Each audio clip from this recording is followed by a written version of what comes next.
Assalamualaikum warahmatullahi wabarakatuh. Kami dari kelompok 7 akan menjelaskan tentang materi autokorelasi.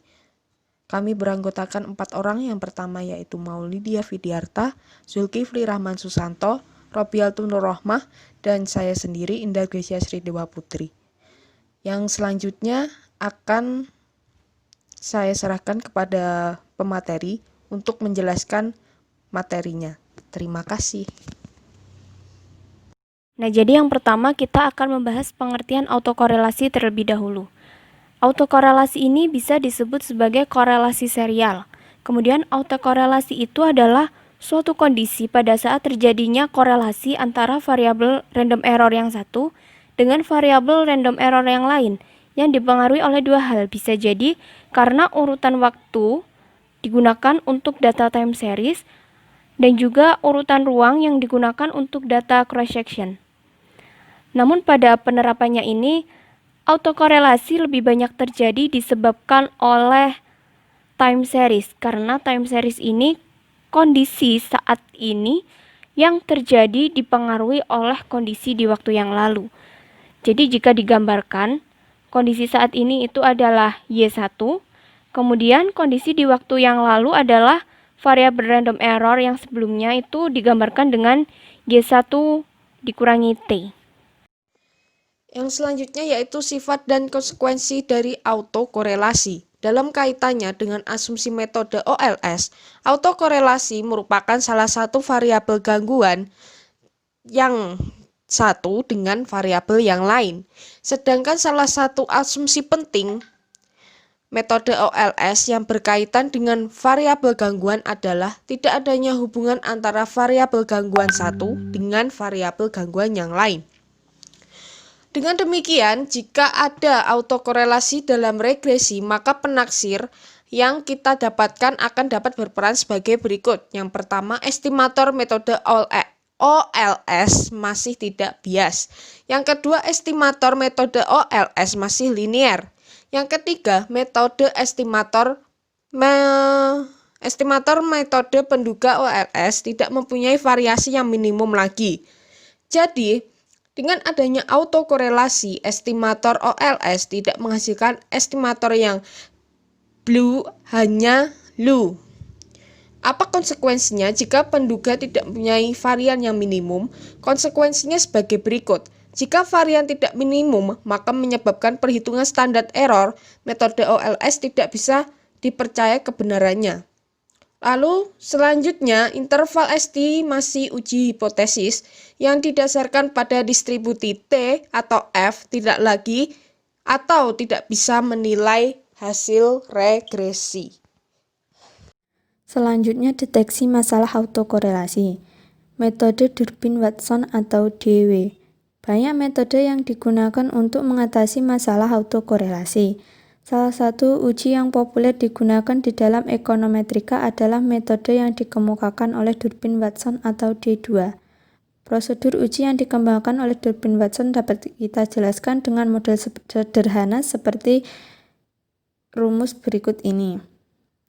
Salah satu keuntungan dari uji DW yang didasarkan pada residual adalah setiap program komputer untuk regresi selalu memberi informasi statistik D. Adapun prosedur dari uji DW sebagai berikut. Yang pertama, melakukan regresi metode OLS dan kemudian mendapatkan nilai residualnya. Yang kedua, nilai D dari persamaan 8.9. Kebanyakan program komputer otomatis menghitung nilai D, nilai kritis DL atau DU di statistik Durbin-Watson. Kemudian ada tidaknya autokorelasi berdasarkan tabel 8.1 atau gambar 8.2. Contoh 8.1 uji autokorelasi metode DW permintaan impor Indonesia. Sebagai contoh untuk memeriksa masalah autokorelasi, kita analisis kasus permintaan impor di Indonesia periode 1980 sampai 2002. Data ada di CD dalam file data bab 8 permintaan impor model Indonesia adalah sebagai berikut dengan rumus sebagai berikut. Setelah dijelaskan mengenai metode Darwin-Watson, mari kita belajar bersama tentang cara pengaplikasiannya. Jadi di sini saya menggunakan SPSS versi 16. Oke, kita lanjut. Dalam kasus ini ada dua variabel, yaitu variabel Y atau variabel dependent berupa konsumsi dan variabel independen atau X. Ini mulai tahun 1986 hingga tahun 2005. Kita uji bersama apakah kasus tersebut mengalami autokorelasi atau tidak. Jadi langkah-langkahnya yang pertama adalah kita masukkan data yang tersaji di PowerPoint ini ke dalam Microsoft Excel. Hal ini bertujuan untuk apa? Untuk memudahkan ketika kita melakukan proses input data ke dalam SPSS. Setelah sudah kita ketik di dalam Microsoft Excel, langkah selanjutnya adalah kita copy seluruh data yang berada dalam Microsoft Excel itu, kemudian kita paste data tersebut pada SPSS. Setelah itu kita klik Analyze, kemudian Regression, kemudian Linear. Lalu akan muncul pada kolom Linear Regression tersebut. Langkah selanjutnya adalah kita masukkan variabel dependennya, yaitu Y. Kemudian kita memasukkan variabel independennya yang berupa X. Setelah semua sudah dimasukkan, maka kita klik statistik. Nah, setelah muncul, maka kita lihat di menu residuals. Beri tanda checklist pada Darwin-Watson. Kalau sudah di checklist, selanjutnya adalah klik continue, maka itu akan kembali ke linear regression. Setelah sudah kembali ke kolom linear regression, kita klik OK, maka akan muncul analisis Darwin-Watson. Sebelum kita membahas mengenai hasil analisis Darwin-Watson, saya akan menjelaskan dulu tentang beberapa catatan penting. Yang pertama, jika nilai dari Darwin-Watson itu lebih kecil dari 1, maka terjadi autokorelasi. Yang kedua, jika nilai dari Darwin-Watson lebih besar dari 3, maka terjadi autokorelasi juga. Namun, jika nilai Darwin-Watson itu berada antara 1 hingga 3, maka artinya tidak terjadi autokorelasi. Oke, mari kita simak bersama hasil analisis Darwin-Watson pada tabel berikut. Pada tabel tersebut, nilai Darwin-Watson adalah 0,877.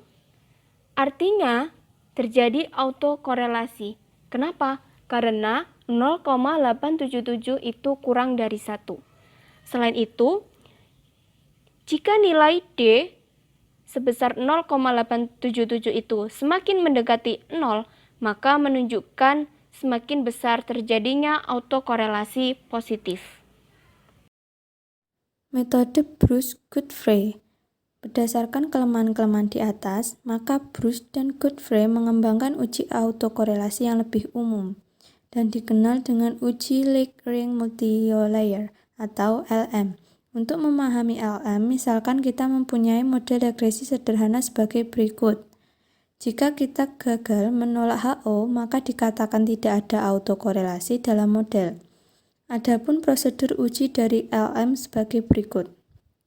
Yang pertama, estimasi persamaan 8.17 dengan metode OLS dan kita mendapatkan residualnya. Yang kedua, melakukan regresi residual add dengan variabel independen XT. Jika ada lebih dan satu variabel independen, maka kita harus memasukkan semua variabel independen. Dan lag dari residual add min 1, add min 2, add min P. Langkah kedua ini dapat ditulis sebagai berikut. Kemudian dapat R2 dari regresi persamaan 8.20. Jika sampel adalah besar, maka menurut Bruce dan Godfrey, maka model dalam persamaan 8.20 akan mengikuti distribusi chi-squares dengan df sebanyak P, yaitu panjangnya kelambanan residual dalam persamaan 8.20. Nilai hitung statistik chi-squares dapat dihitung dengan menggunakan rumus sebagai berikut. Contoh 8.3. Uji autokorelasi metode LM permintaan impor tahun 1980 sampai 2002. Hasil uji LM dapat dilihat pada tabel berikut. Ada beberapa informasi penting yang berkaitan dengan uji LM. Yang pertama, bagian bawah tabel tersebut memberikan informasi persamaan LM dengan sisa panjang kelambanan dua kriteria yang ditetapkan Akaike dan Schwarz. Nilai koefisien determinannya R² sebesar 0,2596. Kemudian nilai X² hitung sebesar 5,9714 diperoleh dari informasi OBS R-squared, yaitu jumlah dikalikan dengan koefisien determinasi. Sedangkan nilai X² dikritis dengan DF sama dengan 2 pada alfa sama dengan 5% sebesar 5,99147. Berdasarkan uji LM ini berarti model tidak mengandung masalah autokorelasi. Tidak adanya masalah autokorelasi dapat juga dilihat dari nilai probabilitas chi-square sebesar 0,0505. Alfa sama dengan 5,05%. Berikutnya masih pada uji autokorelasi menggunakan metode LM. Di sini pada ekspor pakaian jadi ke Jepang. Nah, sudah ditampilkan hasil dari uji LM. Nilai X hitung yang bisa kita lihat pada OBS R² yang di atas yang sudah saya tandai dengan warna merah itu sebesar 3,652444. Sedangkan nilai X² kritis dengan DF sama dengan 2 pada alfa 5% sebesar 5,99147. Maka pada uji LM ini menunjukkan tidak ada autokorelasi pada kelambanan 2.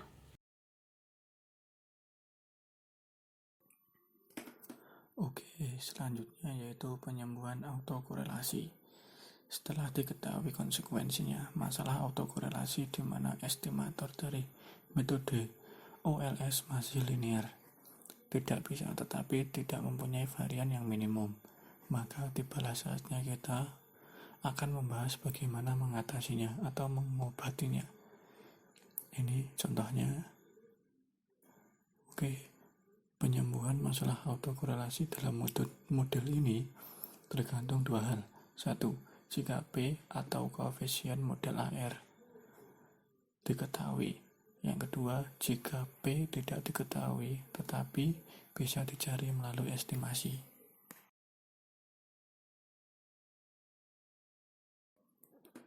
Terus selanjutnya, ketika struktur autokorelasi diketahui, dalam metode ini kita menggunakan metode generalized difference equation untuk menjelaskan metode generalized difference equation dalam kasus autokorelasi.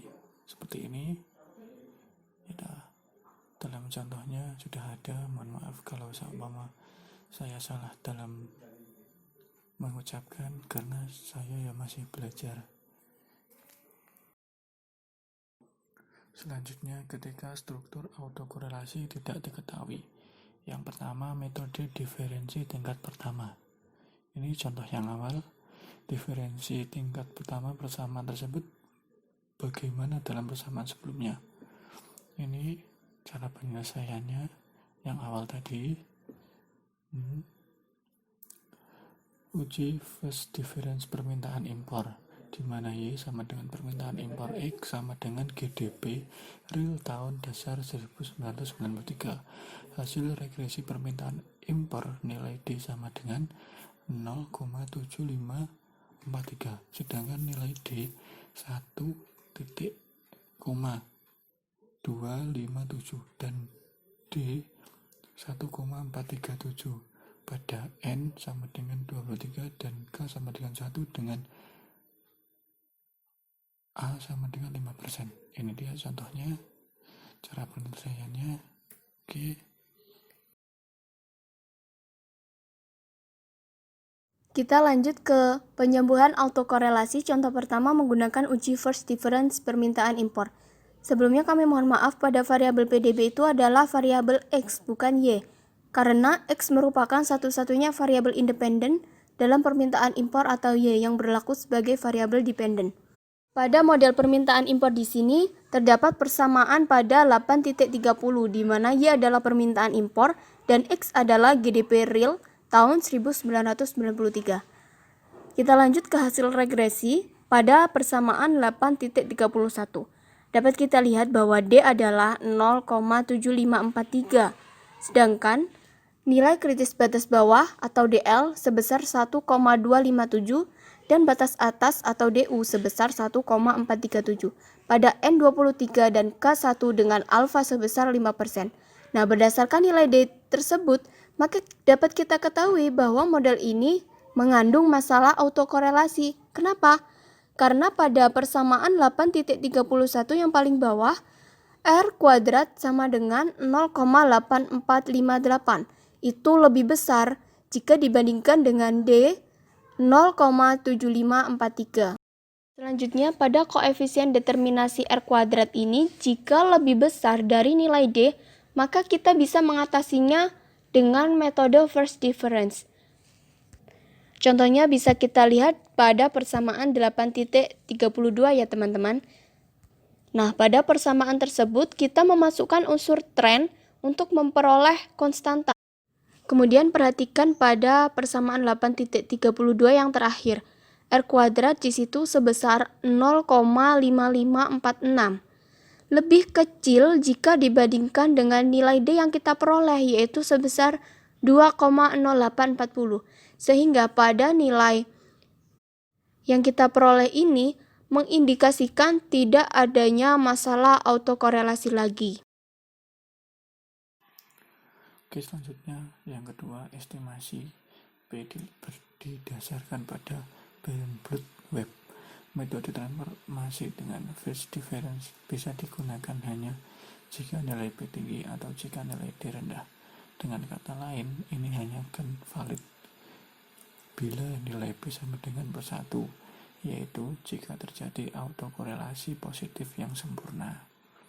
Ini dia contohnya. Uji Barenblatt-Webb. Dari uji regresi persamaan kita mendapat SSR sebesar 3,74 dikali 10⁸, sedangkan hasil regresi diferensi tingkat pertama tanpa konstanta menghasilkan SSR sebesar 2,47 kali 10⁸. Ini dia cara penyelesaiannya. Uji Barenblatt-Webb. Pada contoh uji Barenblatt-Webb ini, G diasumsikan sebagai model asli yang mempunyai konstanta. Kemudian, kita dapat menggunakan tabel Durbin-Watson dengan hipotesis ρ sama dengan 1. Pada hal ini sudah tidak lagi menggunakan ρ sama dengan 0. Karena dengan menggunakan ρ sama dengan 1 ini, kita bisa membandingkan nilai hitung G dengan nilai kritis statistik batas bawah atau DL. Pada contoh kasus ini dapat kita lihat G sebesar 0,7326 dan DL sebesar 0,997. Nah, jadi kan G lebih kecil dari DL.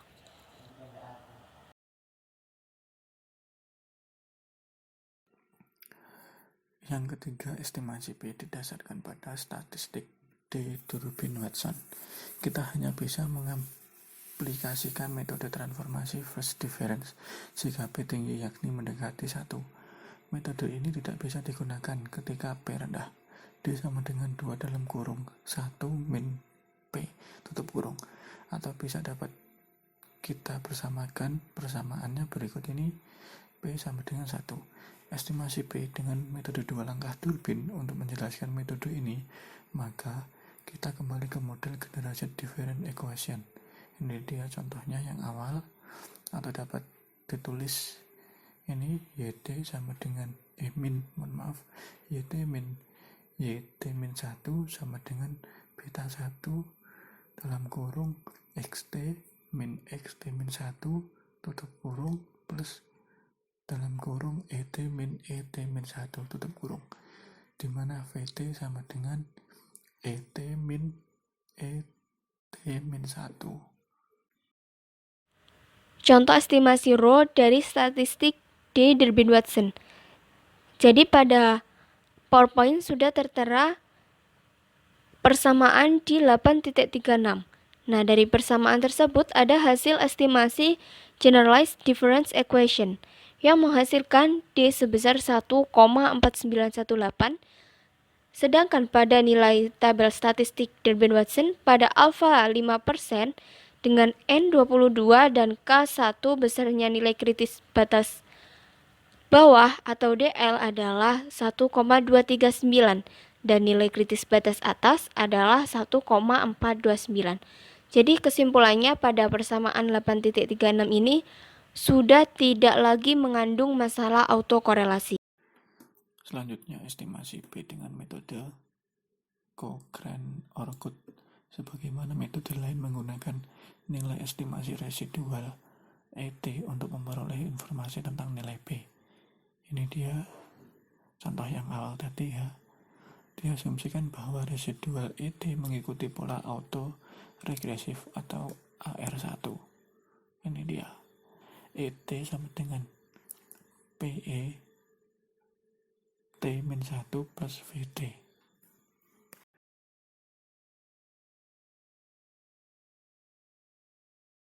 Oke, contoh berikutnya adalah contoh 8.9. Jadi di sini berdasarkan uji Durbin-Watson maupun uji LM, regresi dalam permintaan impor itu mengandung masalah autokorelasi. Estimasi model AR pada persamaan 8.42 menghasilkan nilai rho sebesar 0,304191.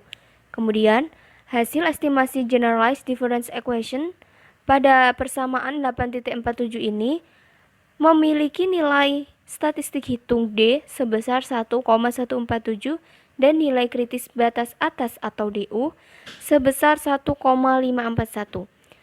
Karena di sini nilai D terletak antara DU dan 4DU, maka dapat disimpulkan bahwasanya sudah tidak ada lagi autokorelasi pada model ini. Selanjutnya metode Whitney dan Kenneth. Penyembuhan masalah autokorelasi pada subbab sebelumnya terfokus pada manipulasi persamaan sehingga bisa terbebas dari masalah autokorelasi. Kasus-kasus heteroskedastisitas, para ahli ekonometrika juga telah mencoba mengembangkan metode kesalahan standar yang konsisten bila terjadi masalah autokorelasi. Heteroskedasticity Consistent Covariance Metric Estimator atau HCCME. Namun HCCME didasarkan pada asumsi bahwa variabel gangguan tidak saling terhubung atau tidak ada serial korelasinya. Nah, terus standar error yang konsisten bila ada yang baik heteroskedastisitas maupun autokorelasi ini dikenal dengan heteroskedasticity and autocorrelation consistent covariance metric atau HAC. Formula penurunan HAC ini tidak sederhana seperti HCCME sebelumnya. Namun sekarang sudah banyak program komputer seperti eView menyediakan perhitungan HAC. Jadi